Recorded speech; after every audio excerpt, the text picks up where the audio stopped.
Allah Jalla wa Ala nous dit dans le Coran, et il nous rappelle, occupe-toi bien sûr de toi avant tout. Va pas essayer de sauver les gens alors que toi tu es tordu, tu es corrompu, tu es égaré, tu n'es pas éduqué. Éduque ta propre personne, sois éduqué afin d'être une clé, miftahul khayr, une clé du bien. C'est pour ça qu'Allah dit dans le Coran, Ya ayyuhalladhina amanu qu anfusakum wa ahlikum nara. Ô vous qui avez cru, préservez vos personnes, préserve ta propre personne. Il commence par toi. Pourquoi? Parce qu'au jour de la résurrection, comme vous le savez toutes et tous, et on le rappelle et on le répète car le rappel profite aux croyants, tellement que ce jour sera terrible, le jour de la résurrection, et difficile, ce jugement, le grand jugement, et bien qu'Allah Jalla wa Ala a décrit ce jugement par ses propos, يَوْمَ يَفِرُّ الْمَرْءُ مِنْ أَخِيهِ وَأُمِّهِ وَأَبِيهِ وَصَاحِبَتِهِ وَبَنِيهِ. Le frère verra son frère, il ne sera pas heureux de le voir, mais il le fuira, par crainte d'avoir des responsabilités, des comptes à rendre devant Dieu auprès de ce frère-là. Même de ton père et de ta mère, na'am, tu verras ton père, tu ne seras pas heureux de les rencontrer, mais tu sais que c'est le jugement, tu auras une crainte, tu auras peur de devoir rendre des comptes devant Dieu auprès de tes parents, eh bien tu prendras la fuite. Ce jour sera terrible, ayyuhal akhyar. C'est pour cela qu'il faut d'abord s'occuper de soi-même, se réformer soi-même, parce que le jugement va te concerner, toi ya Abdallah. Mais Dieu ne s'arrête pas là. Il te dit, préoccupe-toi de toi, préserve ta propre personne, qu anfusakum wa ahlikum nara. Et vos familles, pourquoi? Parce que l'islam demande, l'islam te demande, ya Abdallah, l'islam nous demande, ya ibadallah, de se réformer, de s'éduquer, d'améliorer notre comportement, d'essayer d'atteindre at-taqwa, la piété, mais ensuite de ne pas être égoïste. Et les gens autour de toi, et ta mère, et ta sœur, et la communauté, et la umma, et la société, et les gens de manière générale, et les animaux, tu ne t'en préoccupes pas, c'est pas l'islam. Ça n'a rien à voir avec l'islam. C'est pour ça que le prophète sallallahu alayhi wa sallam, dans le long hadith très connu de Tabarani bi sanadin sahih, il met en avant le fait de s'entraider. Tu ne penses pas qu'à toi, tu n'es pas un égoïste. Nafsi, toujours moi. Moi je suis bien, khoya. Je fais mes prières, je rentre chez moi, je dors. Le reste, khoya, c'est pas mon problème. Ça ne se passe pas comme ça. Cet égoïsme-là, cet individualisme n'a rien à faire, n'a pas sa place dans l'islam. On pense à ceux qui sont autour de nous avec des priorités, al-awlawiyat, les priorités. D'abord, on commence par, bien sûr, notre personne, nos parents, ton père et ta mère. D'abord par eux. Si tu n'as pas compris cela, tu n'as rien compris. Ton père et ta mère, tes enfants, ton épouse, ton époux, tes grands-parents, tes oncles, tes cousins. Ensuite, la umma, la communauté. Ensuite, la société, les gens de manière générale, qu'ils soient musulmans ou pas, peu importe. Nous, on doit être une clé du bien, utile pour la société. On ne doit pas être un poids pour la société. Ce n'est pas ça le comportement du prophète, alayhi salatu wassalam. Alayhi salatu wassalam, il dit dans le hadith rapporté par At-Tabarani, Ahabbu an-nas ila Allah. Les gens les plus aimés de Dieu. Il n'a pas dit ceux qui prient beaucoup. Il dit Anfa'uhum lin-nas. Ceux qui sont les plus utiles pour les gens. Lui, il sort de chez lui, il dit moi j'ai une mission. C'est d'être pieux, de craindre mon Seigneur, mais d'être utile. À quoi je vais servir aujourd'hui? Tu sers à quelque chose ou à rien? D'accord? Tu es une clé dans la poche de quelqu'un, une sorte de métaphore, qui n'ouvre aucune porte, ou tu es une clé du bien, qui ouvre plusieurs portes. Tu es utile ou pas? Ou dis si tu veux, tu es aimé par Dieu ou pas? Tu veux le savoir? Eh bien, pose-toi la question, est-ce que je suis utile pour les gens ou pas? Est-ce que les gens ont besoin de moi? Ou est-ce que les gens ils se disent, bon, qu'il soit là ou qu'il soit pas là, il ne sert à rien du tout? Je ne te parle même pas de la communauté, au moins dans ta famille. Est-ce que tu es utile pour ta famille? Dans ta ville, au moins dans ta ville, tu es utile? Est-ce que tu te poses la question, ya Abdallah, ou est-ce que tu dis, moi je salli hada yakfi? C'est pour cela, ayyuhal akhyar, qu'il faut comprendre que la religion, c'est une relation horizontale aussi. Et c'est pour cela que Allah il a rappelé que des gens seront les témoins de Dieu sur terre. Quand la personne va mourir, vous connaissez tous le texte avec Omar et le prophète quand il y avait le janaza. Et quand le prophète il a dit « wajabat », quand les gens parlaient en bien sur une personne qui était décédée, ensuite une autre personne décédée, ils ont parlé en mal, eh bien le prophète alayhi salatu wassalam a rappelé que c'était accepté, c'est-à-dire leur témoignage. Si tu meurs, les gens parlant bien de toi, ça t'aidera pour l'entrée au paradis. Et qu'Allah nous préserve de cela. Si les gens parlent mal de toi ou les gens disent bon débarras, ça sera ici un argument contre toi au jour de la résurrection. Donc dis-toi, quelle trace j'ai laissée derrière moi? Est-ce que j'ai aidé les gens pour qu'ils disent wallah celui-là il m'a aidé? Wallah il y a des gens qu'ils soient vivants ou morts, les gens quand ils les citent, ils ne disent que celui-là il est venu à mon secours, celui-là il m'a aidé, celui-là il a été toujours ici prêt pour m'aider à n'importe quelle heure. Ça c'est les clés du bien, ça ce sont les bien-aimés d'Allah, ceux-là ce sont les rapprochés d'Allah subhanahu wa ta'ala, et ce sont ceux-là qu'Allah va aider. Le prophète alayhi salatu wa sallam a dit man kana fi hajati akhi kana Allahu fi hajati. Celui qui aide son frère, wallahi wa rabbil Ka'ba, Allah t'abandonnera jamais. Tu sais, quand toutes les portes vont se fermer, tu te retrouveras dans une situation difficile, tu vas te dire mais Allah viendra à ton secours. Alors qu'il n'y aura personne, hein. Allah viendra à ton secours. Pourquoi? Mets la cassette en arrière. Tu te rappelles quand Foulen, il avait de graves problèmes, personne ne pouvait l'aider. Et tu es venu, tu lui as dit, tu as des problèmes financiers, je t'aide. Tu te rappelles de un tel, quand il n'y avait personne pour l'aider, ne serait-ce que pour son déménagement et tout le monde prenait la fuite. Asmahlia, j'ai rendez-vous chez... Et t'inventes des rendez-vous. Eh bien, toi, tu es parti l'aider. Eh bien, voilà. An-Nasr, le secours d'Allah, il est venu par là.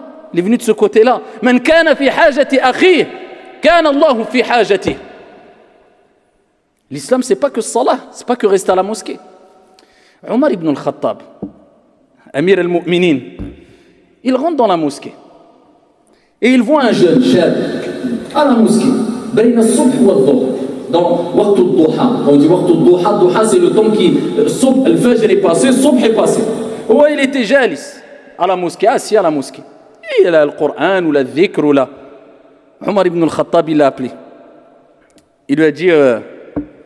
Il a été pris d'étonnement. À cette heure-ci, c'est comme si maintenant tu rentres à la mosquée à 10h30 et tu vois quelqu'un dans la mosquée, un jeune, en pleine forme, et il est à la mosquée. On va dire, Masha'Allah. Non, Omar ibn al-Khattab, il lui a dit, viens ici. Il lui a dit, Man yunfiq alayk.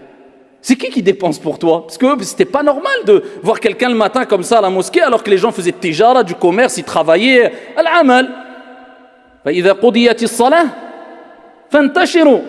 Allah il dit quand tu as fini la prière, allez, éparpillez-vous dans la terre, allez chercher votre risque. Ça c'est pour Yawmul Jumu'ah, le jour du vendredi.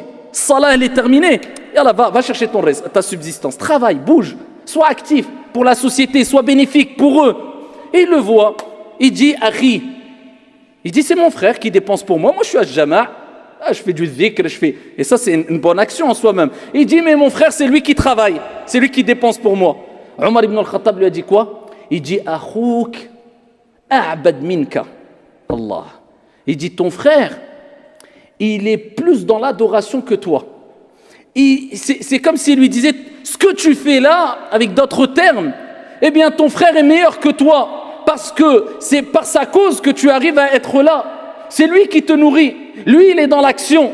Lui, il est utile et toi, tu es utile qu'à toi-même. Tu es utile pour personne, tu es dans le jama'. Tu sers à quoi entre ça et la prière, elle est terminée.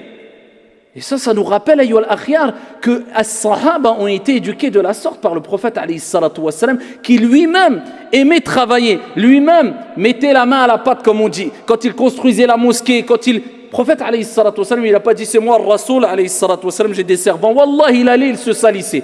Peu importe l'âge, peu importe le degré de notoriété ou le rang social que tu as atteint. Tu es un serviteur de Dieu et tu dois agir avec humilité, avec modestie, venir en aide aux personnes faibles, aux personnes qui ont besoin. Ça c'est l'éducation prophétique, ayyuhal akhyar. Pourquoi Omar ibn al-Khattab, il lui dit que ton frère est meilleur que toi? Parce qu'on a dit précédemment, celui qui travaille, il est utile pour les autres. Et les gens les plus aimés auprès d'Allah Azza wa Jal, ce sont ceux qui sont les plus utiles pour les gens. Regarde, que tu prennes le médecin ou le mécanicien, alors qu'ils le font à but lucratif, c'est pour de l'argent. Mais même s'il le fait pour de l'argent, regardez être utile, comment c'est beau. Le médecin qui a réussi à être la cause qu'un patient guérisse. Le patient, il lui est reconnaissant ou pas? Le médecin, il a été la cause, sabab. Vous avez vu, il repart heureux. Il a été utile pour les gens, c'est pas beau. Le mécanicien qui est tombé sur une personne qui était dans une situation difficile et il a été honnête et il a réparé sa voiture correctement. Et la personne qui avait besoin de sa voiture pour travailler, il repart heureux ou pas? Parce que quand tu es utile pour les gens, eh bien tu rends les gens heureux. Et le prophète alayhi salatu wassalam, il nous rappelle que la meilleure des actions, c'est de faire rentrer as-surur, la joie dans le cœur de ton frère. Parce que tu rends heureux les gens. Dieu veut que tu rendes heureux les gens, que tu sois utile pour les gens, ya Abdallah. Et cela est préférable que de rester prier ou faire du dhikr. Alors, khayrul umur awsatuha. Prophète alayhi salatu wassalam, utiya jawami al-kalim. Alayhi salatu wassalam, peu de paroles, des leçons Juste sur cette parole-là, on pourrait en faire des muhadarat et des muhadarat, des conférences et conférences. Il dit la meilleure des choses à entreprendre dans tout, dans ta vie, dans la religion, c'est de prendre toujours le juste milieu. Alors regardez le juste milieu. C'est pas d'abandonner la prière obligatoire et dire à mon frère, ad-din ou al-mu'amala. Il va dire la religion, c'est le fait d'agir, d'avoir une relation avec les gens, de travailler, etc. Non, d'abord c'est la prière parce que c'est obligatoire. Mais quand ta prière obligatoire est terminée, yallah t'harrak ya Abdallah. Va chercher ton rizq, va travailler pour tes parents, pour ta femme, pour tes enfants, va être utile pour la société. Peu importe les gens qui sont autour de toi, sois utile pour eux, qu'ils soient musulmans ou non musulmans. Ne sois pas un boulet, ne sois pas un poids, sois une clé de la réussite de sorte que quand on te voit, on te dit un tel, quand même bravo. Voilà, c'est quand même quelqu'un, il est utile. Tu n'es pas assisté, mais c'est toi qui assistes les gens. Vous imaginez ce qu'a dit le prophète alayhi salatu wassalam, wa huwa man huwa? Pourquoi ici je vous rapporte ce propos de Omar ibn al-Khattab? Parce qu'il était Amir al-Mu'minin et pour vous dire qu'il détestait ces gens-là, qui perdaient leur temps dans ce qui était important, mais moins important que le plus important. Le prophète alayhi salatu wassalam lui-même, ce qu'il disait, dans le même hadith de Tabarani bi sanadin sahih, il m'est préférable d'accompagner une personne qui a besoin d'aide. Il m'est préférable. Donc toi tu es en train de saler, tu as fait salam alaykoum, salam alaykoum. Allez, c'est quoi le préférable? Tu vois qu'on a besoin de toi pour aider dans la mosquée, c'est de te lever et d'aider, ou alors de rester subhanallah, subhanallah, alors que tout le monde a besoin de toi. Subhanallah, comme par hasard pendant 2 heures, subhanallah. Quand on a besoin de toi, subhanallah, 2 heures. Mais quand il y a le mec là qui est posé, il n'y a plus de dhikra. Tout de suite, on s'assoit. Ou alors, est-ce que c'est mieux d'aller aider? Prophète, alayhi salatu wassalam, yujib, il répond. Il dit, il m'est préférable d'aider quelqu'un. Il m'est préférable. Prophète lui-même, hein. Alors, il n'a pas dit, j'ai trop de responsabilités, c'est trop dur. Il dit, il m'est préférable d'aider quelqu'un, il a besoin d'aide. Tu es à la mosquée, tu as fini de taslim, on a besoin tout de suite. Je suis là, je suis prêt. Fastabiqul khayrat. Concurrencez-vous dans les œuvres de bien. Wasari'u ila maghfiratin min rabbikum wa jannatin 'arduha as-samawati wal ard. Le prophète, il n'a pas dit prenez votre temps, doucement. Il a dit accélérez, accourez vers un paradis aussi large que les cieux et la terre. Accourez. Eh bien, ici, il est préférable de quoi? De faire du dhikr ou d'aider? D'aider. Le prophète, alayhi salam, il dit il m'est préférable d'aider mon frère qui a besoin de quoi que ce soit que de faire l'i'tikaf pendant 1 mois, la retraite pieuse, m'enfermer dans la mosquée du prophète, pendant 1 mois pour adorer Dieu. Quelqu'un qui va s'enfermer dans la mosquée, shahr, l'i'tikaf. Quelqu'un va dire, tabarakallah, bravo, 1 mois t'es pas sorti que dans l'adoration. Eh bien, quelqu'un qui s'est levé, il a juste aidé son frère à porter quelque chose, wallah, il est meilleur que lui auprès d'Allah Azza wa Jal. Vous avez vu l'importance d'aider son frère, de bouger, parce que ça te pousse à te détacher de la paresse et à prouver ton amour et que tu veux absolument le paradis, absolument satisfaire ton Seigneur tabaraka wa ta'ala, absolument faire partie des gens les plus aimés d'Allah subhanahu wa ta'ala. C'est pour ça que je vous ai dit précédemment, il y a des hommes qui ont compris cela, des grands hommes qui ont marqué l'histoire qui ont compris cela.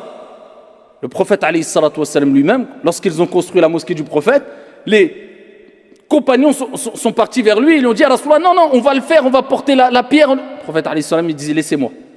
Lui-même il voulait porter les pierres alayhi salatu wassalam. C'est pas il venait juste que quand tout était fait, masha'Allah, oh il y a de quoi aider, c'est juste pour nettoyer quelques poussières. Non, quand il fallait salir, il était là, c'était le premier, je suis là. Alayhi afdalus salatu wassalam. Aina nahnu min haoula? Isa alayhi salam, Jésus. Tellement que Dieu aime les gens qui sont utiles. Isa alayhi salam a reçu l'éloge de Dieu dans le Coran. Lorsque Dieu parle de Isa alayhi salam, lorsque Isa a dit, dans le Coran, regardez, c'est des choses qui sont enregistrées, actées, pour nous dire, regardez, tellement que cette action, cette parole, ce comportement est noble et aimé auprès de Dieu, eh bien les gens le réciteront, le liront pendant des millions d'années jusqu'à la fin des temps par des millions et des millions de personnes. Subhanallah. Isa alayhi salam a dit وَجَعَلَنِي مُبَارَكًا أَيْنَمَا كُنْتُ. Et Dieu a fait de moi une bénédiction où que je sois. C'est quoi une bénédiction? Ça, c'est des gens qui ils ont tellement le baraka, la bénédiction, et bien que où ils vont, eh bien ils font changer les choses, ils font évoluer les choses, ils sont bénéfiques, ils sont utiles pour les gens. Tu sais, quand tu as le baraka dans l'argent, il y a des gens, ils ont un peu d'argent, c'est halal, mais subhanallah, ils font beaucoup de choses avec, parce que voilà, c'est bénéfique, cet argent a de la bénédiction. Et il y a des gens qui ont beaucoup d'argent illicite, mais tout part. Il n'y a pas de baraka. Eh bien, il y a des gens, c'est comme ça. Eux-mêmes, ils sont bénis. Et ce sont des bénédictions ambulantes. Où qu'il aille, il est bénéfique pour les autres. C'est pas il est bénéfique que pour lui. وَجَعَلَنِي مُبَارَكًا أَيْنَمَا كُنْتُ. Il a fait de moi une bénédiction. Que je sois quelqu'un de béni, utile pour les gens, où que je sois. Abu Bakr radiyallahu anhu warda. Abu Bakr, vous savez c'est qui Abu Bakr? Regardez la responsabilité qu'ont le hukam, les gouverneurs aujourd'hui. Ils ont une lourde responsabilité sur le dos. Ils doivent gérer tout un pays, ils ont une responsabilité auprès des gens, auprès de Dieu, Ils ont une lourde responsabilité. Imaginez-vous celui qui a eu une responsabilité tellement lourde que même toutes les responsabilités de tous les gouverneurs et rois et présidents d'aujourd'hui, eh bien, n'atteindront jamais la responsabilité qu'il avait. Abu Bakr radiyallahu anhu warda. Et pourquoi pas? Eh bien, il a dû succéder à qui? À un prophète, le meilleur des prophètes sur la surface de la terre. Imagine-toi la mas'ouliya, le prophète meurt, eh bien on dit à Abu Bakr, maintenant c'est toi qui vas prendre la relève. La responsabilité, donc vous croyez bien, vous comprenez bien qu'il ne devait même pas avoir, peut-être il devait dormir 3 ou 4 heures par nuit, ou ça devait être avec cela. Ça, dans quel monde ils étaient, dans quel monde on est. Après, quand les gens font une petite action ou donnent un cours, ou alors donnent 10 euros fils sabilillah, c'est noble, hein, mais quelquefois on a l'impression qu'on a fait je ne sais quoi. Mais quand on regarde ce qu'ils ont fait, ceux qui nous ont précédés, l'humilité, la modestie, l'investissement qu'ils avaient, wallah, on a honte de nous. Et ça, c'est pour nous booster. Et moi, le premier, je m'inclus dedans, à se réveiller. Parce que la vie est courte, c'est un examen. En tout cas, tant pis pour celui qui n'aura pas profité. Abu Bakr, radiyallahu anhu warda, tous les matins, ba'da salat al-fajr, il partait en courant dans les rues de Médine et il rentrait dans une maison. Il restait pendant une période, il sortait couvert de poussière. Omar ibn al-Khattab, à chaque fois, il le surveillait. Il dit, c'est pas possible. Pourquoi il rentre à chaque fois dans cette maison, il sort couvert de poussière? Une fois, 2, 3, 4, 5, 6. Omar, il a dit, je vais aller frapper à la porte dès qu'il sort et je vais voir c'est qui, qu'est-ce qui se passe dedans. Il frappe à la porte. C'est une femme qui ouvre la porte, aveugle, veuve, 3 enfants, en situation de difficulté, pauvre. Et il dit, Omar ibn al-Khattab, je frappe à la porte, il y a une personne qui est sortie de chez toi? Elle dit oui. Elle dit, tu connais? Elle dit non. Il dit, mais il vient pourquoi? Elle dit, tous les matins, il vient chez moi, après Salat al-Fajr. Il nettoie toute la maison. Il nettoie toute la maison. Il traite la chèvre. Elle avait une chèvre. Il traite la chèvre. Il lave le linge. Et il prépare à manger. Radiyallahu anhu. Et ensuite, il repart. Omar ibn al-Khattab, il s'est mis à pleurer. Et il a dit, Ya Amir al-Mu'minin, tu as mis la barre trop haute pour nous après toi. Il a dit, la charge, elle est trop lourde après toi. Comment t'as mis la barre comme ça, et quand tu vas partir, nous, comment on va réussir à assumer ce que tu assumes? Comment on va avoir ce niveau? Comment on va assumer cette responsabilité? Min al-mu'minina rijal. Parmi les croyants, il y a des hommes.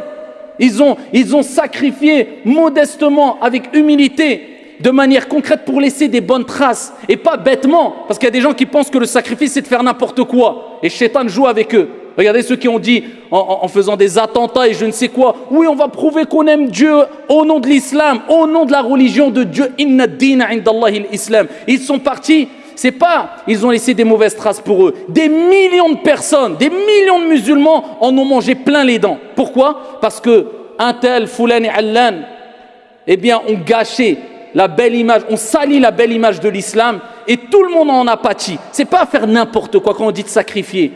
C'est de faire les choses posément, intelligemment, dans ce qu'on est sûr que ça va être bénéfique, ça va faire rentrer la joie chez les gens, ça va laisser des bonnes traces, ça va nous permettre d'avoir une bonne réputation derrière nous quand on va mourir.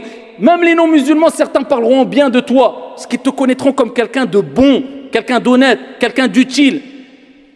Et où sommes-nous par rapport à ces gens-là, billahi alaykum, jusqu'à ce que quelquefois on a l'impression que lorsqu'on doit aider quelqu'un, c'est un boulet, c'est un poids, ou alors aider la communauté musulmane comme si Dieu faisait la manche, hasha lillah.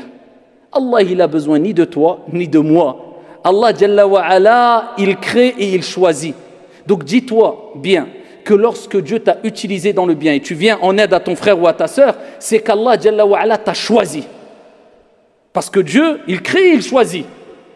Et il ne va pas choisir n'importe qui. Quand tu travailles pour Dieu, pour une communauté, là on parle de venir en aide à une personne. Que dis-tu si tu viens en aide à une communauté? à travers ton investissement dans une mosquée ou pour la da'wa, la prédication ou dans une école tu viens en aide à toute une communauté. Ya Abdallah, tu ne peux même pas imaginer la récompense. Mais est-ce que toi, tu as compris que c'est Dieu qui t'a choisi et que lorsque toi, tu n'arrives pas à aider, tu n'arrives pas à participer, tu n'arrives pas à t'investir, c'est Dieu qui ne veut pas de toi. Tu ne te poses pas cette question-là en disant et à te donner des fausses excuses. Oui, mais j'ai ceci, j'ai cela. Si demain on te dit dans 2 semaines tu vas mourir, tu vas dire j'ai ceci ou cela.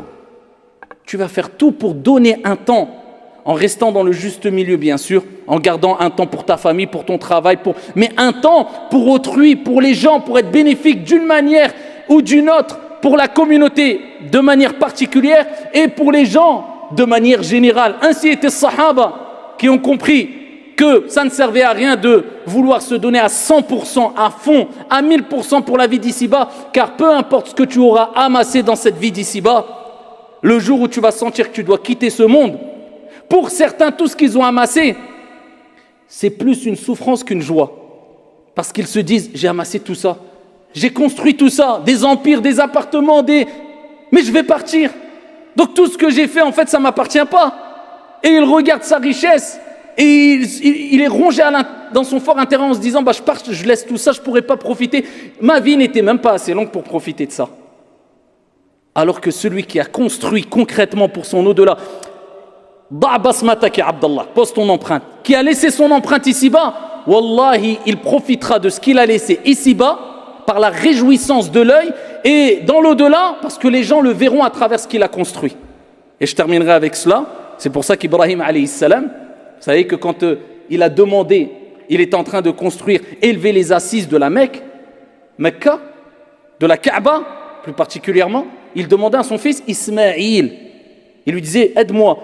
Est-ce que tu veux m'aider dans le hadith? Il a dit oui, je veux t'aider. Et il a aidé son père et il lui donnait des pierres.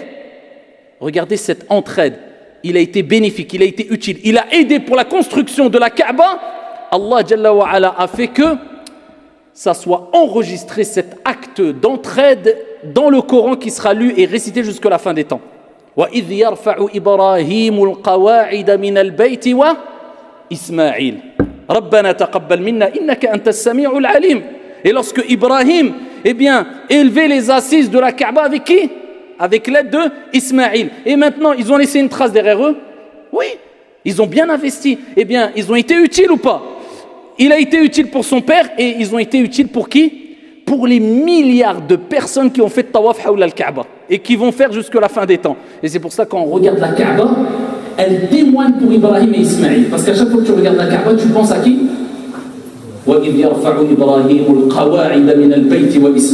Tu penses à Ibrahim et à Ismaïl. C'est un témoignage et c'est un argument pour eux au jour de la résurrection. Donc pose-toi la question, est-ce que tu es un poids? Est-ce que tu es assisté? Ou est-ce que tu es utile? Est-ce que tu es bénéfique? Est-ce que tu as laissé ton empreinte? Est-ce que tu veux construire ton avenir concrètement? À toi de te poser la question, à nous toutes et tous de se poser cette question.